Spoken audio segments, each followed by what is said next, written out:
বর্তমান বিজ্ঞান এরকম মৃত্যু পথের পথযাত্রী ব্যক্তির উপরে ক্যালিফোর্নিয়ার কিছু গবেষক গবেষণা চালিয়েছে। গবেষণা করে তারা বলছে মানুষের ব্রেইনের উপরে সেই মুহূর্তটা এতটা প্রভাব বিস্তার করে, তার জীবনের সব বায়োগ্রাফি ছোটবেলা থেকে নিয়ে মনে রাখার বিভিন্ন গল্প সব যেন চোখের সামনে ভাসতেছে। সব ছোটবেলা থেকে সব মেমোরিগুলো একের পর এক তার ব্রেনটা ওই সময় এত স্পিডে কাজ করতে থাকে, সব স্মরণে আসতেছে। এই ঘটনাগুলো আমার জীবনে ঘটেছে। মৃত্যুর আগ মুহূর্তের সময়ে এই ঘটনাগুলো তখন ঘটতে থাকে। এই সময়টা ব্রেনের উপর একটা ট্রমা চলে এবং এটা এত মারাত্মক আকারে এই ট্রমাটা চলতে থাকে, মানুষ চিন্তার কল্পনা করতে পারে না এই সময়টা এত কঠিন যায়। আর ইসলাম বলছে একজন মানুষ মৃত্যুর আগে মালাকুল মউতকে যখন দেখতে পায়, মালাকুল মউতের আকৃতি এত ভয়ঙ্কর হয় কিছু মানুষের ক্ষেত্রে আপনি চিন্তা করতে পারবেন না যে মালাকুল মউত কত বড়।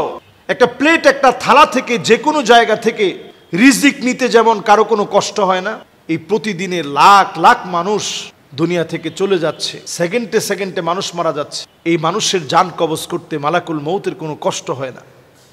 সেই মালাকুল মউত যখনই একটা মানুষের দিন ফুরিয়ে যায়, ইযা জাআ আজালুহুম লা ইস্তাখিরুনা সাআতান ওয়া লা ইস্তাকদিমুন, নির্দিষ্ট সময়টা যখন চলে আসে বৎকাররা আকৃতি দেখতে পারে, ভয়াবহ আকৃতি। ঠিক একটা কাঁটা যদি আপনার শরীরের ভিতরে দিয়ে যদি ওই কাঁটা যুক্ত লাঠিটা যদি বের করে আনা হয়, প্রচন্ড যে যন্ত্রণার কষ্ট, এই কষ্ট মানুষের রুহুটাকে বের করতে দিয়ে মালাকুল মউত আপনাকে প্রতিনিয়ত টেনে টেনে এই রুহুটাকে এইভাবে বের করবে। মুমিন হাসতে থাকে।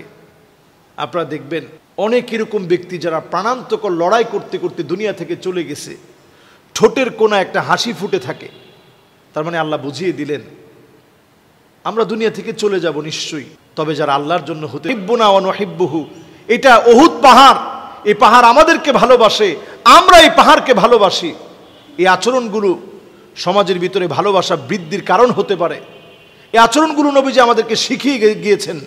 পারিবারিক শিক্ষার পাশাপাশি সুন্নতের এই শিক্ষাই আমাদের সংসারগুলোকে আলোকিত সংসার বানাতে পারে।